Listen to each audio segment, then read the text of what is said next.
Assalamualaikum warahmatullahi wabarakatuh. Waalaikumsalam warahmatullahi wabarakatuh. Alhamdulillahilladzi bi ni'matihi tatimmus shalihat wa bi fadlihi tatanazzalul khairat wal barakat wa bi taufiqihi tatahaqqaqul maqasid wal ghayat. Asyhadu an la ilaha illallah wa asyhadu anna Muhammadan abduhu wa rasuluh la rasula wa la nabiyya ba'dah. Allahumma salli wa sallim wa barik ala nabiyyina Muhammadin wa ala alihi wa sahbihi ajma'in, amma ba'd.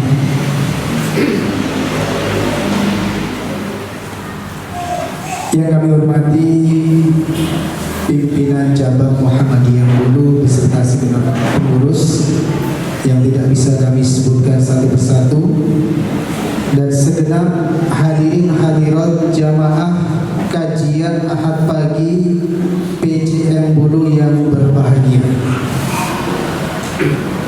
Sebelumnya mari kita senantiasa panjatkan puji dan syukur kehadirat Allah Subhanahu wa taala, sehingga pada kesempatan yang berbahagia pada pagi hari ini kita diberikan kesempatan sempat dan sehat. Karena banyak orang yang sehat tetapi tidak sempat. Tapi ada orang yang sempat tetapi tidak sehat, tapi ini sedikit. Keinginannya untuk belajar menuntut ilmu, ya, tetapi tidak sehat. Ini ada, tetapi sedikit sekali. Yang banyak itu orang sehat tetapi tidak sempat. Kalau istilah bahasa Jawanya itu beras, kober waras. Nah, ini adalah kenikmatan yang sungguh luar biasa. Mari kita syukuri bersama sehingga kita bisa hadir di majelis ilmu pagi hari ini. Karena betul-betul yang namanya sempat ini kita meluangkan waktu. Karena sesungguhnya orang yang sehat itu mempunyai keinginan yang banyak sekali. Bisa dikatakan orang sehat itu keinginannya 1000. Pengen iki, pengen iku, pengen ini, pengen itu, pengen makan ini, pengen makan itu, pengen jalan ke sini, pengen jalan situ, dan seterusnya. Keinginannya banyak sekali. Tetapi 1000 orang yang sakit, keinginan cuma satu. Apa nih, sehat, sempurna. Oleh karena itu, mari kita syukuri bersama pada kesempatan kali ini kita bisa berkumpul di majelis yang mulia ini. Selawat dan salam semoga senantiasa tercurahkan kepada baginda junjungan kita Nabiullah Muhammad sallallahu alaihi wasallam yang senantiasa kita nantikan syafaatnya di yaumul qiyamah dan kita ikuti sunnah-sunnah beliau. Jamaah yang berbahagia, izin pagi hari ini saya sedikit mengenalkan diri, ya. Ketika mau dulu Pak. Iya. Jadi Bapak dan Ibu mungkin ada yang sempat capek-capek ke Bayu Stawurung. Nah, dulu saya pernah ketika masih di gudangnya Pak Rudi itu mensosialisasikan film Jejak Langkah Dua Ulama. Nanti kimutan? Ya, itu yang film dari PP Muhammadiyah sudah beberapa tahun yang lalu. Dan saya asli orang Gunung, ya. Hampir sama dengan Pak Rudi sebenarnya. Kalau Pak Rudi Gunung Kidul, saya Gunung Lor. Gunung Sindoro, ya. Tepatnya Kadekan Ngadijo Temanggung. Asli gunung. Jadi setelah desa Kadekan sudah kampung liar, kampung luar. Saya asli Temanggung.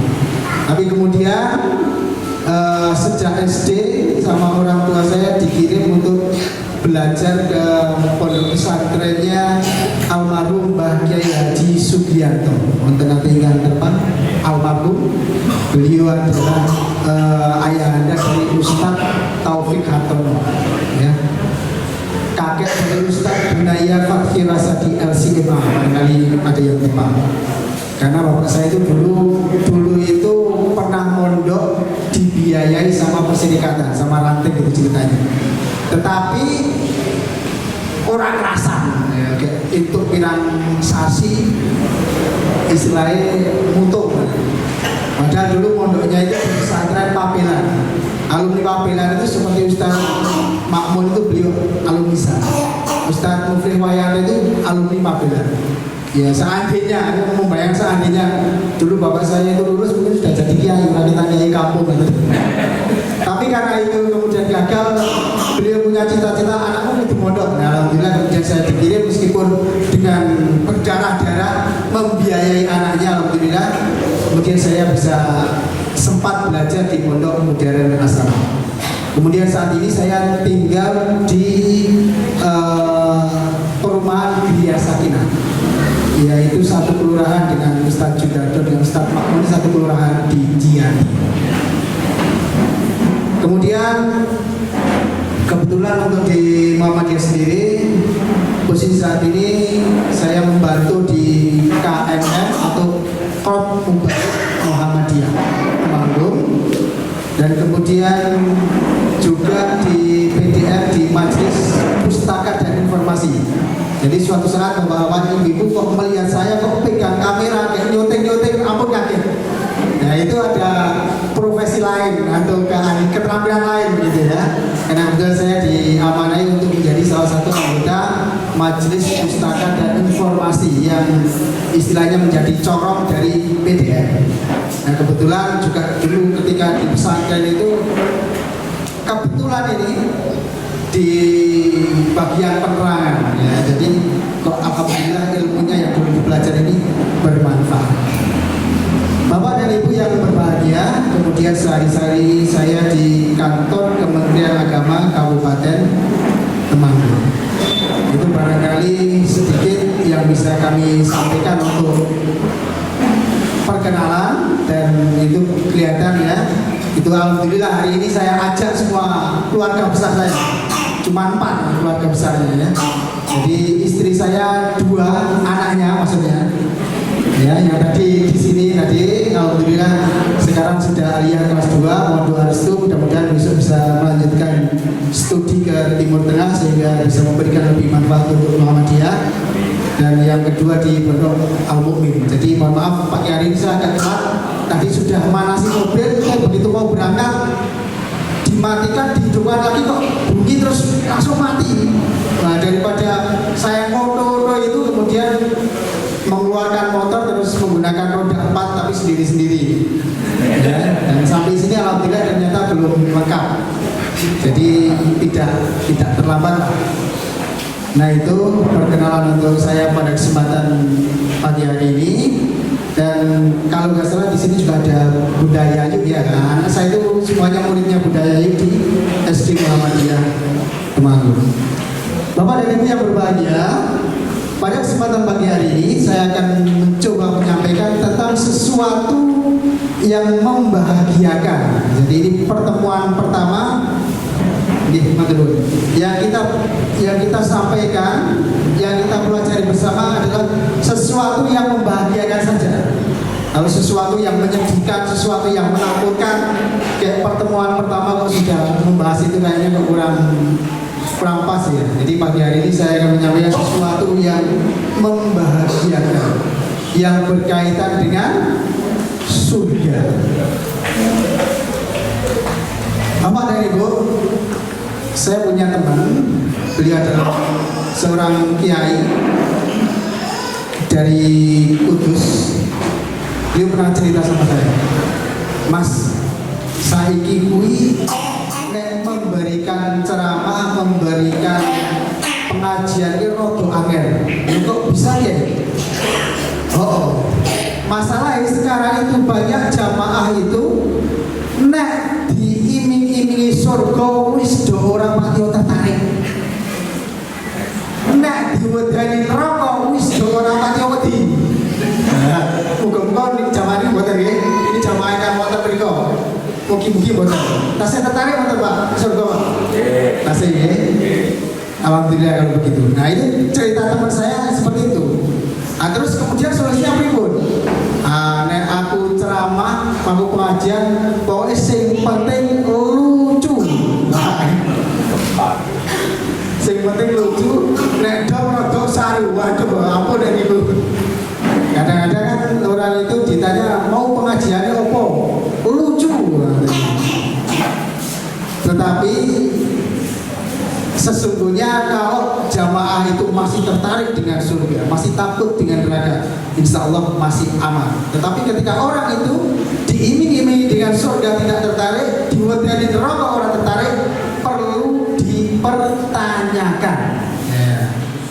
Oleh karena itu, semoga pagi hari ini kita kembali bangkit semangat kita, kembali tertarik terhadap sesuatu yang Allah janjikan kepada hambanya yang berkaitan dengan surga.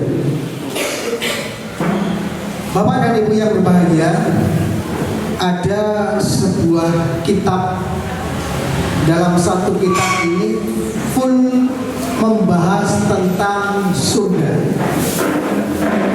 Kurang lebih kitabnya seperti itu, yaitu karangan Al-Imam Ibnu Qayyim Al-Jauziyah. Judulnya adalah Hadil Arwah ila Biladil Afrah. Maknanya apa? Yaitu maknanya jalan-jalan, bertamasya. Bertamasya kemana? Ila Biladil Afrah, ke negeri yang penuh dengan kebahagiaan, negeri yang penuh dengan kegembiraan. Mana itu? Yaitu surga. Oleh karena itu Bapak dan Ibu yang berbahagia, sebelumnya kalau kita mau mendalami ya arti dari tamasya, tamasya itu artinya perjalanan untuk menikmati sebuah pemandangan, keindahan alam dan seterusnya.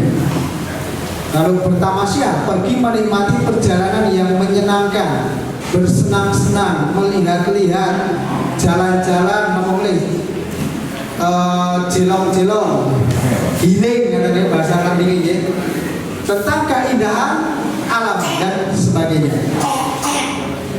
Nah, berkaitan dengan ini, sesungguhnya Allah Subhanahu wa Ta'ala itu memberikan metode untuk menarik manusia itu dengan dua cara. Yang pertama adalah tafsir, memberikan kabar gembira, ya, atau istilah lain adalah targhib, janji Allah yang diberikan kepada orang-orang yang beriman, yaitu surga tadi. Kemudian yang kedua kebalikannya, yaitu al-indah, ya, ataupun berupa peringatan-peringatan, berupa ancaman bagi seseorang ketika melakukan sesuatu, kemudian ketika dia itu tidak mengerjakan sebuah amalan, kemudian nanti ancamannya ini dan itu. Nah, itulah metode yang diajarkan dalam Islam. Dan ini sebenarnya juga banyak diterapkan dalam dunia pendidikan, kemudian dalam dunia kantor dan seterusnya, yaitu berupa hadiah dan hukuman, reward dan punishment. Ketika seorang karyawan itu ahlaknya baik, kinerjanya bagus, maka diberikan hadiah ini, diberikan reward ini. Ketika melanggar aturan-aturan yang ada di kantor, kemudian diberikan peringatan, dipindah jabatannya mungkin, atau bahkan mungkin juga diberhentikan dan seterusnya. Ini adalah sebenarnya ini adalah metode di dalam Islam. Bapak dan Ibu yang berbahagia, sebelum kita memasuki ke surga, kita melihat dulu taman-taman surga. Yang pertama, dikatakan dalam sebuah hadis bahwa taman surga itu diantaranya adalah raudhah. Jadi Rasulullah Shallallahu Alaihi Wasallam pernah bersabda, "Ma baina baiti wa mimbari raudhatun min riyadil jannah." Bahwa antara rumahku dan mimbarku ada taman surga. Jadi Bapak Ibu yang pernah ziarah, pernah tidak ke Madinah, di situ ada raudhah dan di situ adalah salah satu taman surga. Maka pendapat ulama mengatakan yang pertama, tempat itu akan dipindahkan kelak ke surga. Kemudian pendapat yang kedua bahwa orang yang beribadah di situ maka kemudian akan mengantarkannya ke dalam surga. Kemudian yang kedua yang disebut dengan taman surga ini adalah majelis-majelis ilmu. Maka Rasul mengatakan, "Idza marartum bi riyadil jannah farta'u." Qalu wa ma riyadul jannah? Qala hilaqul dzikr. Rasulullah pernah mengatakan, jika kalian melewati taman-taman surga, maka singgahlah dengan tenang, ya. Maka nikmatilah, mampirlah, duduklah di situ. Apa itu? Yaitu Rasul mengatakan adalah halakoh, kelompok-kelompok zikir, kelompok-kelompok di mana kita bisa menuntut ilmu. Nah, kemudian Imam Ahmad bin Hanbal rahimahullah menyebutkan atau memberikan penjelasan yang lebih detail lagi bahwa sesungguhnya majelis ilmu itu, kita menuntut ilmu itu sangat penting sekali, karena sesungguhnya itu lebih dibutuhkan manusia daripada makanan, ya. Beliau mengatakan an-nasu ilal ilmi ahwaju minhum ila ta'am wassarab, bahwa sesungguhnya manusia itu lebih butuh kepada ilmu dibandingkan kepada yang hanya sekedar makan dan minum. Li'anna ta'am wasyarab yahtaju ilaihi yawm marah au maratain wal ilmu yahtaju ilaihi fi kulli waqtin. Karena apa? Karena sesungguhnya makan dan minum itu dibutuhkan dalam sehari sekali, 2 kali. Tetapi ilmu itu dibutuhkan setiap waktu, setiap saat. Buktinya apa?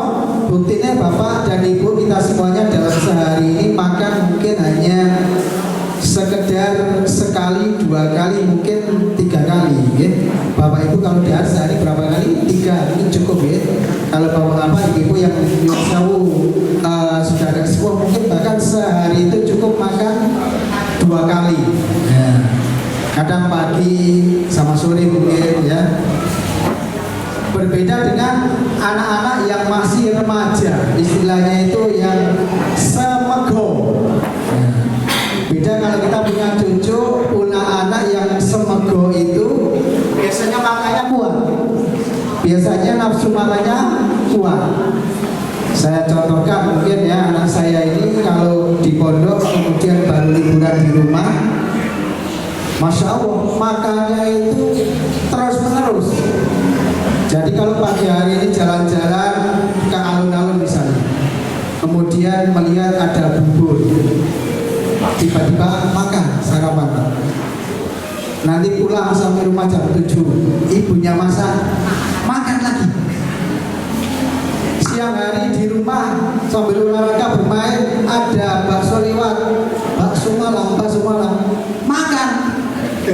Nanti jam 12 siang waktunya makan lagi. Sore hari barangkali nanti ada cilok, ada nomole, siomel lewat, tumbas meleh. Belum lagi nanti malam hari ibunya masak, makan lagi. Sampai malam mungkin nggak bisa tidur, ya kan? Lapar, bikin mie. Di masa kalau kita punya anak yang masih remaja itu kuat sekali nafsu makannya. Maka sesungguhnya juga seandainya kita punya anak-anak remaja kemudian dijejel ilmu itu, menyerapnya akan lebih kuat daripada kita yang sudah sepuh-sepuh. Maka dikatakan dalam mafudot al ilmu fis sighari kan nafsi alal hajar wal ilmu fil kibar kan nafsi alal ma. Ketika ilmu itu diajarkan, seseorang ketika masih kecil itu seperti mengukir di atas batu awet, ya. Seperti ini lukisan ukiran ini di atas batu ini awet. Tetapi ketika belajar, ketika sudah sepuh, kan naksi alal ma, seperti mengukir di atas air. Berikut mengukir di atas air, menulis 1, 2, satunya selesai, mau 2 sudah hilang. Kadang-kadang kita seperti itu. Ajri di majelis ilmu, masuk telinga kanan, keluar telinga kiri. Kadang mentah. Ya. Tapi nggak masalah. Karena orang ada di majelis ilmu itu sudah mendapatkan kelebihan tersendiri. Ya, apalagi kalau kemudian bisa menyerap dan kemudian bisa mengamalkannya. Bapak dan Ibu yang berbahagia,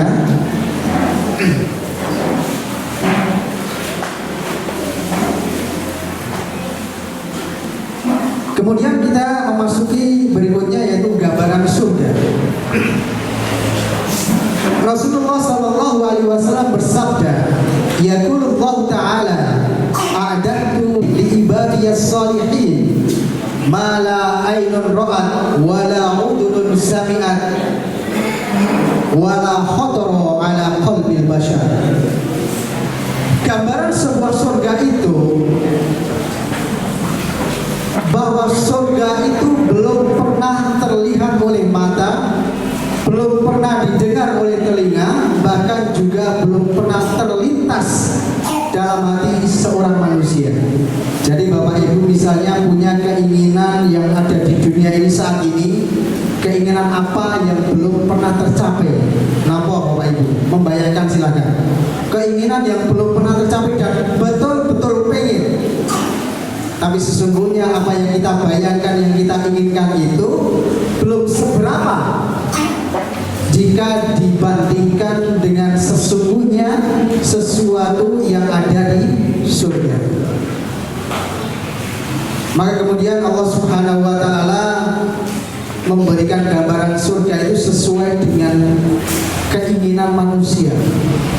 Jadi di dalam Al-Quran ini menggambarkan surga ini seperti kondisi orang Arab. Orang Arab itu tumbuh dalam kondisi gersang, tidak ada air, hidup di padang pasir. Maka dibayangkan, digambarkan, diberikan iming-iming bahwa surga ini adalah annalahum jannatin tajri min tahtihal anhar. Orang Arab diberi iming-iming surga itu seperti sungai, ya. Jadi ada daratan yang kemudian di samping kanan kirinya itu ada sungai, air yang mengalir begitu jernih. Maka kemudian tentunya orang Arab sangat tertarik. Tidak hanya itu, apa yang kita inginkan di dunia ini barangkali akan menjadi daya tarik kita untuk kemudian kita mengerjakan amal-amal soleh yang mendorong kita masuk ke dalam surga. Nah, kita memasuki sesuatu hal yang sudah mulai menarik. Hadiah terbesar di surga. Nomor itu. Bagi seorang laki-laki maka diberi iming-iming akan mendapatkan bidadari surga. Tertarik bukan bawa apa? Kalian bidadari surga? Tertarik ya? Alhamdulillah. Normal kalau tertarik. Kemudian seorang perempuan ini mendapatkan apa? Mendapatkan bidadara nggak kira-kira Bapak Ibu? Kenapa Bu? Perhiasan. Ya, coba nanti kita lihat. Laki-laki di akhirat akan diberikan bidadari surga karena memang kondisi seorang laki-laki secara normal atau secara manusiawi itu memang seorang laki-laki itu sangat tertarik kepada wanita yang cantik. Ya. Jadi seorang laki-laki godaannya di dunia ini adalah harta, tahta, dan wanita. Dan yang lebih menonjol adalah wanita, mau diakui dan tidak. Karena orang bekerja mendapatkan tahta, mendapatkan harta, nanti larinya juga akan ke wanita. Maka kemudian seorang laki-laki itu diberikan iming-iming akan mendapatkan bidadari surga. Karena memang itu di dunia ini seorang laki-laki itu mengejar harta, tahta, wanita, harta, tahta, Nabila, harta, tahta, siapa lagi? Ya, gitu ya. Maka ada sebuah istilah, betapa banyak wanita jelita yang bikin menggoda seorang pria yang memiliki harta. Begitu juga betapa banyak kaum pria yang soleh yang kemudian celaka setelah mendapatkan harta karena tak kuasa menahan godaan wanita. Nah, ini banyak terjadi di lingkungan kita. Nah, kemudian kita kembali ke ibu-ibu. Godaan wanita. Ternyata godaan wanita itu bukan harta, tahta, dan pria. Bukan ya, bukan ternyata. Bukan harta, tahta, dan laki-laki, ternyata bukan. Tetapi godaan yang paling besar bagi wanita adalah perhiasan. Nah, jadi saya membayangkan ini, bapak-bapak ya, disuruh milih. Di depan ini ada makanan yang enak, di sampingnya ada perhiasan, ada harta, di sampingnya ada wanita yang sangat cantik. Pilih putih bapak-bapak. Kira-kira saya menebak ini, kira-kira pilih wanita yang cantik, kan sobat? Iya, tapi nggak mengakui, tapi di dalam hati iya. Tetapi berbeda dengan seorang wanita. Di sini ada emas-emas yang ganteng, di sini ada makanan yang enak, di sini ada emas-emasan beneran. Kira-kira kok ngeruh masih? Oke, betul. Nah, dia mengakuinya. Oleh karena itu kemudian seorang wanita di akhirat itu nanti akan dijadikan perhiasan. Dirinya itu perhiasan dengan pakaian sutra, dengan pakaian yang indah, dengan berbagai macam perhiasan, dan juga diberikan kesempatan untuk memilih, untuk memiliki perhiasan yang sangat banyak. Bapak dan Ibu yang berbahagia, kemudian ini nggak boleh iri seorang wanita ini ya, bahwa kelak di akhirat nanti seorang lelaki yang soleh ini minimal akan mendapatkan 2 bidadari. Nah, ampun ini ya mungkin seorang laki-laki suami panjenengan di akhirat nanti ini akan mendapatkan minimal 2 bidadari. Walikulli wahidin minhum zaujatani. Dan setiap dari seorang laki-laki yang soleh akan mendapatkan 2 orang istri bidadari surga. Nah, ini kalau saya baca lengkap bahwa kelompok pertama yang masuk surga itu wajahnya secerah bulan purnama. Mereka tidak pernah meludah, tidak berdahak, tidak buang air besar maupun kecil. Bejana yang untuk minum ini dari emas, ya. Sisir mereka dari emas, perak. Dupa wewangiannya sungguh sangat harum. Keringatnya tidak bau, keringatnya bau harum. Nah, cobi bisa menikah, bapak pulang kerja, barusan dari macul misalnya, dari kerja keras dicepai, mambune keringat kayak apa, ya. Kalau di akhirat nanti baunya itu harum, ya, bahkan dicari-cari nanti jajari terus. Kira-kira nggak terlalu ya. Kemudian bagi seorang syuhada, bagi seorang laki-laki yang mati syahid, maka akan ditingkahkan dengan 72 bidadari. Masya Allah. Kemudian bagaimana dengan seorang wanita? Nah, seorang wanita maka nanti suaminya ya Bu ya, bapaknya di akhirat ini juga akan berubah. Di akhirat tidak ada kakek-kakek Bu, tidak ada nenek-nenek, semuanya remaja semuanya. Maka seorang laki-laki akan dirubah menjadi laki-laki yang ganteng. Bahkan kemudian kekuatannya itu 100 kali kekuatan seorang laki-laki yang kuat di dunia. Kemudian bentuk wajahnya, gantengnya, bagusnya ini dikatakan akan menyerupai Nabi Adam. Semua yang masuk surga seperti bentuknya Nabi Adam. Demikian dikatakan oleh Rasulullah Sallallahu Alaihi Wasallam. Dan ciri-ciri Nabi Adam ini sangat banyak sekali, tapi barangkali tidak bisa kami jelaskan lebih detail pada kesempatan pagi hari ini. Nah, ini yang menarik. Kalau tadi ibu-ibu mungkin sempat iri, ya kan? Loh kok suamiku mendapatkan bidadari yang banyak, terus aku piye, kata kan? Terus posisi aku di mana gitu. Maka ini jawabannya, Bu. Ibnu Qayyim al-Jauziyah menyebutkan menerangkan dalam sebuah hadis dalam kitab yang tadi yang disampaikan, diibaratkan ketika seorang laki-laki di surga mendapatkan bidadari yang banyak. Jadi kalau ini kita membayangkan ya, kita membayangkan bapak-bapak masuk ke dalam surga, kemudian dikelilingi bidadari cantik yang banyak. Ono sing pijeti, ya kan? Ono sing kipasi, ada? Ono sing dulang misalnya ya. Banyak, bidadarinya banyak. Kemudian tiba-tiba lewatlah seorang perempuan yang sangat cantik. Lewatlah seorang wanita yang sangat cantik.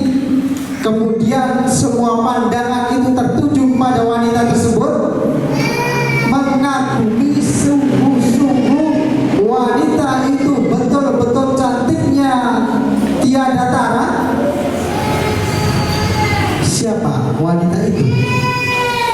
Itu sesungguhnya adalah istrimu ya di dunia. Nah, ini jawabannya di sini. Jadi ketika seorang laki-laki soleh, seorang perempuan solihah, istrinya solihah, maka kemudian di akhirat akan bertemu, akan menjadi istrinya di akhirat, bahkan menjadi ratu dari bidadari-bidadari surga yang sudah disediakan.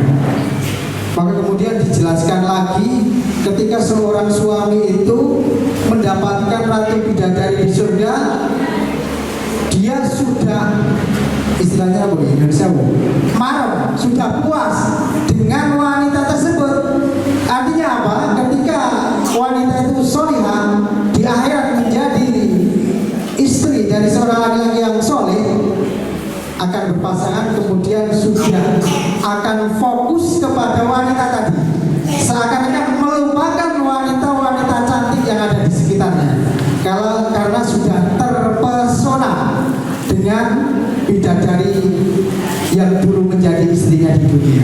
Ya, jadi di dunia ada wanita yang namanya Noboge Siti, ada Bu Painem, ada Bu Ngatiem misalnya. Di dunia, di akhirat nanti Bu ya, akan menjadi ratu bidadari surga bagi suaminya.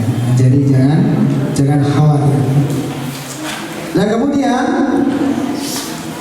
kenapa seorang wanita dijanjikan seperti itu? Karena wanita yang solehah ini betul-betul berjuang di jalan Allah Subhanahu wa Ta'ala di dunia, betul-betul merasakan hidup di dunia, betul-betul merasakan repotnya berjuang, ya kan? berbeda dengan bidadari-bidadari surga yang diciptakan di akhirat. Mereka tidak pernah hidup di dunia, tidak pernah merasakan bagaimana repotnya, bagaimana perjuangan di dunia, tidak pernah merasa dicemooh oleh orang bagaimana repotnya menjaga hijab, ya kan? Tidak pernah merasakan sulitnya patuh kepada suami dan berbagai macam persoalan dunia yang menggoda seorang wanita. Maka janjinya luar biasa, wanita soleh di dunia akan menjadi bidadari di surga. Nah ini kita bisa memberikan contoh yang real. Seorang perempuan itu sungguh-sungguh di dunia ini perjuangannya luar biasa. Apalagi jika seorang suaminya ini mungkin seorang pejuang, seorang aktivis dakwah, ataupun juga orang yang senantiasa berbuat kebaikan, maka di baliknya ada istri-istri yang berjuang membantu suaminya. Bahkan di dalam keluarga, ngopeni keluarga niku repotnya ra karuan. Nggih napa nggih Bu? Nggih. Bayangkan pagi hari di dalam bulan puasa suami anaknya belum bangun, ibu sudah bangun menyiapkan untuk sahur.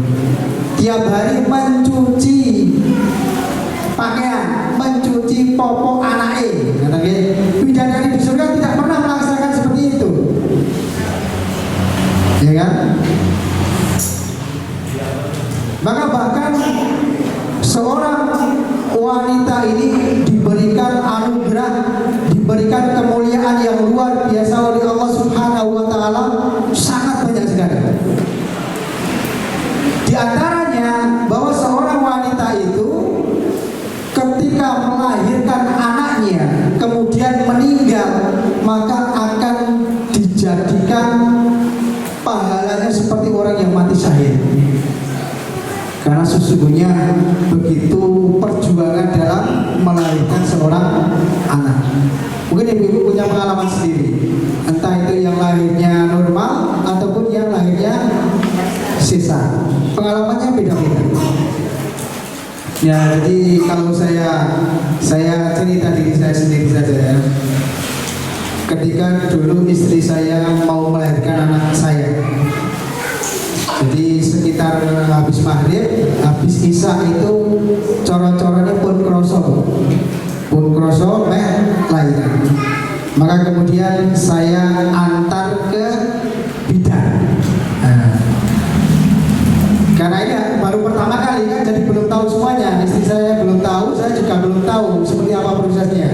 Maka kemudian saya antar ke bidan. Sampai di bidan kemudian dicek.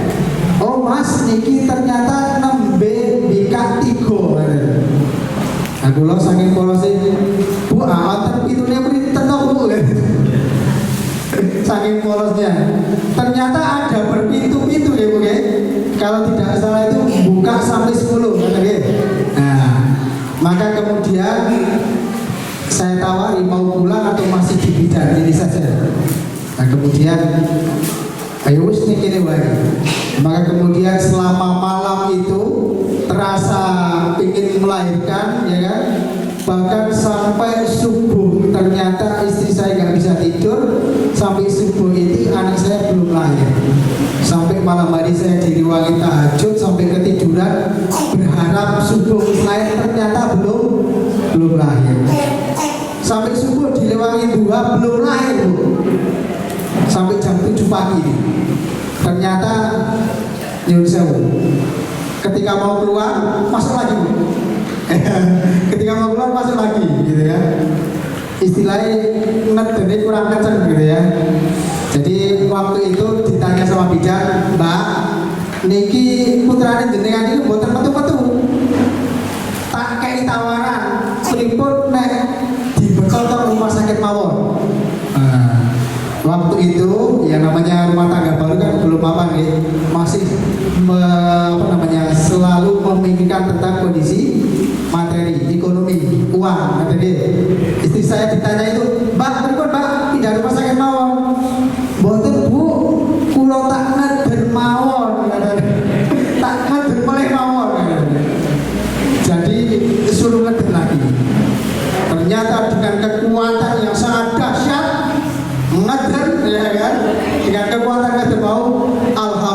sekitar jam 7 sekian bayinya lahir, alhamdulillahirobbilalamin.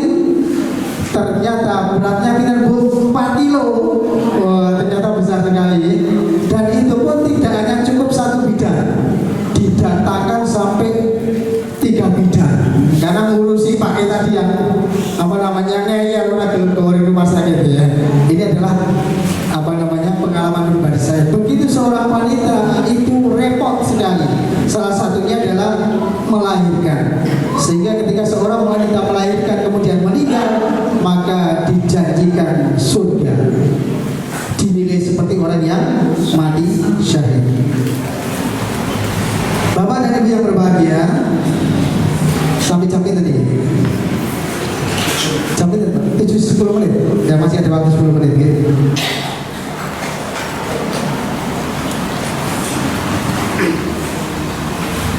Kita lanjutkan. Ini masih banyak sebenarnya, tapi coba kita singkat. Kita kembali lagi bahwa karakter-karakter bidadari surga ini banyak sekali dituliskan, banyak sekali disebutkan dalam Al-Quran. Salah satunya dalam Quran surat Ar-Rahman ayat 72 dikatakan hurun mansuratun fil hiyam, bahwa bidadari-bidadari yang jelita itu dipikir dalam kemah-kemah.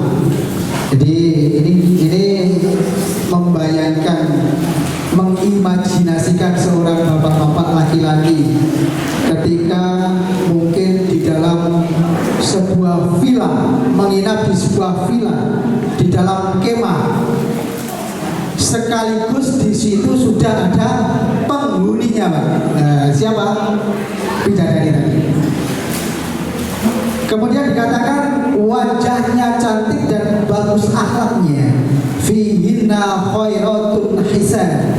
Di dalam surga itu bidadari-bidadari yang baik dan cantik-cantik. Kemudian semuanya perawan, penuh cinta dan sebaya. Sesungguhnya kami menciptakan mereka dengan langsung dan kami jadikan mereka gadis-gadis perawan penuh cinta lagi sebaya umurnya. Jadi kira-kira umurnya sekitar 30 tahun, Pak Bu. Ya. Jadi istilahnya orang itu kalau baru usia 30 tahun kan memang baru betul-betul secara fisik ini betul-betul baru bagus-bagusnya. Kemudian dalam Quran surat An-Naba dikatakan lebih jeli lagi, lebih detail lagi. Inna lil muttaqina mafaza hadaiqa wa a'naba wa kawaiba atraba. Sesungguhnya orang-orang yang bertakwa mendapatkan kemenangan, mendapatkan surga, ya, yaitu kebun-kebun yang penuh dengan buah anggur dan gadis-gadis remaja yang sebaya. Ini ahli tafsir dalam menafsirkan wa kawaiba atroba. Kawaiba itu jamak dari kaibun. Apa itu kaibun? Yaitu seorang wanita gadis yang ideal. Nyun sewu, bodinya itu montok, ya, tidak perlu saya perjelas lagi. Itu adalah firman Allah, memang diiming-imingkan untuk seorang laki-laki. Jadi kalau di dunia ini belum mendapatkan istri yang cantik, yang ideal, kapan mendapatkannya? Kelak di akhirat, Pak. Besok akan disulap ibu-ibunya. Kita akan panen di akhirat. Ternyata menjadi seorang wanita-wanita yang cantik luar biasa. Mungkin bayangannya macam-macam. Oh, berarti koyo artis itu. Bisa jadi ya kayak artis itu. Ya kalau sekarang mungkin kita tahu oh ya kayak artis gitu. Mungkin ada orang yang apa namanya berpikir melihat istri orang atau tetangga Istilahnya itu apa itu Pak? Rumput tetangga lebih hijau.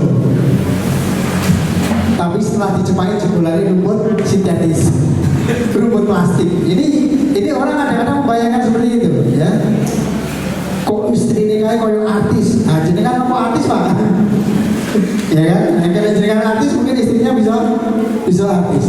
Artis itu perawatannya mahal Pak. Ya.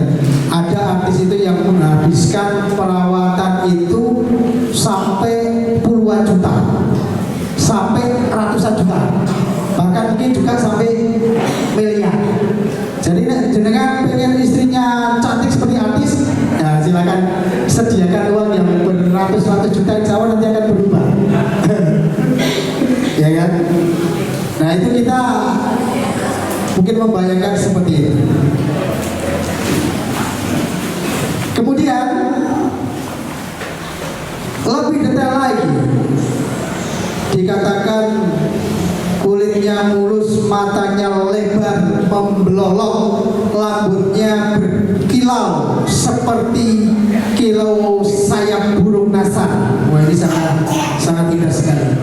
Kemudian sebeling mutiara, ka'amthali lu'lu'il maknun, laksana mutiara yang tersimpan dengan baik. Ini bahkan dikatakan kebeningan mutiara yang ada di dalam lautan yang belum pernah terjamah, yang belum pernah tersentuh oleh tangan, seperti apa indahnya. Kemudian kulitnya sangat lembut, ka'annahunna baydun maknun, seakan-akan mereka adalah telur burung unta yang tersimpan dengan baik. Rasul menyampaikan, menjelaskan kelembutannya itu seperti kelembutan apa yang ada di bagian dalam telur dan terlindung dari kulit bagian luar, atau biasa disebut dengan putih telur. Jadi sangat lembut sekali. Kemudian berikutnya adalah uruban atroba, penuh cinta lagi sebaya umurnya. Tadi kita sudah sampaikan di awal tadi. Kemudian gambaran di akhirat itu tidak ada terjadi kecemburuan antara laki-laki dan perempuan. Kemudian di akhirat juga akan dilayani oleh pemuda-pemuda. Nah, kalau sekarang Bapak Ibu mungkin punya gawe, ya kan, seperti jadi raja dilayani sinoman gitu ya. Di akhirat nanti sinomannya banyak loh, Pak. Semuanya remaja-remaja cantik-cantik. Itu baru sinomane, ya kan? Belum yang lain. Nah, maka seperti orang yang hidupnya mulia dilayani oleh pembantu, dilayani oleh orang-orang itu, hidupnya merasa mulia dan bahkan mungkin juga dirinya akan terawat. Ya, Bapak Ibu membayangkan kalau di rumah ibu-ibu punya pembantu sing bagian masak sendiri, punya pembantu sing bagian nyaponi sendiri, punya pembantu sing bagian bersih-bersih taman, punya pembantu yang bagian ini itu, pasti akan merasa nyaman dan seperti raja. Ya, berbeda dengan kondisi sekarang ya, semuanya diborong sendiri, ngumbahi dewe, nyuci dewe, masak dewe, ngomel. Ya, semuanya coba sendiri, serabutan. Maka wajar nek mesinnya cepat bodol, ya. Ya bapak harus maklum seperti itu. Ya, kemudian sesuatu yang haram di dunia ini akan dihalalkan di akhirat, Pak. Seperti minuman keras yang di dunia ini haram, di akhirat akan halal. Kemudian seperti emas bejana yang terbuat dari emas perak, di dunia ini haram, maka di akhirat akan halal. Kemudian ada pohon berduri yang ada di dunia ini, di akhirat akan menjadi pohon yang sangat indah, bahkan berbuah. Nah, ini gambaran-gambaran tentang akhirat begitu banyak sekali. Bapak dan Ibu yang berbahagia, barangkali itu waktunya sudah menunjukkan lebih 12 menit sudah melonjak. Barangkali nanti suatu saat bisa bertemu lagi, bisa kita sambung lagi. Begitu banyak gambaran-gambaran tentang surga yang sesungguhnya ketika kita renungi, ketika kita betul-betul menghayati, itu akan menarik hati kita, sehingga apa yang kita dapatkan di dunia nek urung lakon mupuse insya Allah neng akhirat itu. Ini akan menjadi penyemangat bagi diri kita. Apapun yang kita inginkan di dunia belum tercapai, insya Allah di akhirat akan mendapatkannya. Bapak dan Ibu yang berbahagia, barangkali itu yang bisa kami sampaikan pada kesempatan pagi hari ini.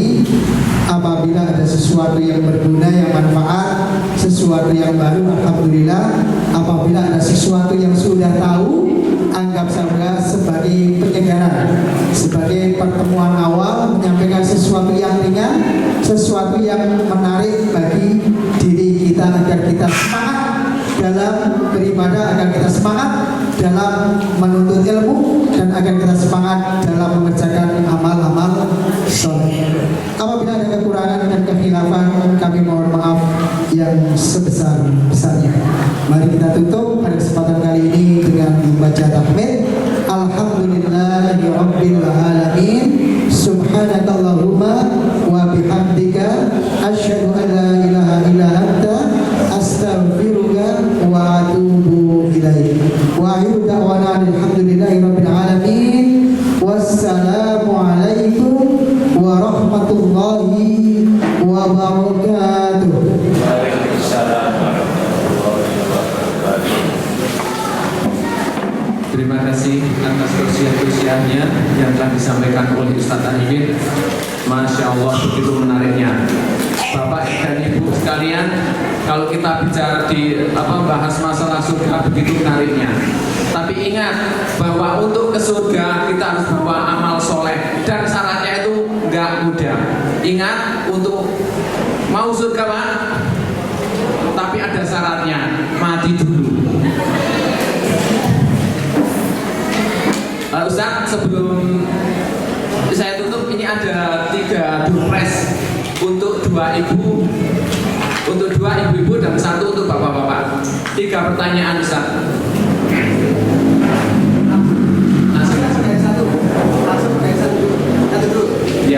Ya, 1 dulu.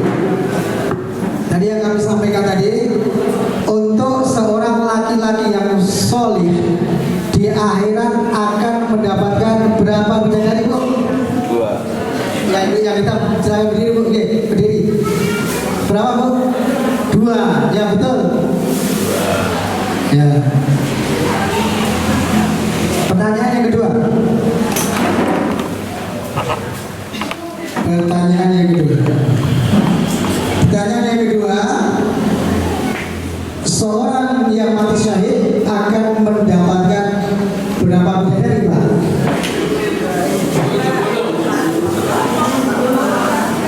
Tidak, Pak? Berapa? 72, betul. Ya, berarti memperhatikan, menarik, ingin mendapatkan bidadari sebanyak 72. Ya, 1 lagi untuk bapak atau ibu? Ibu. Bentar, untuk ibu apa ya?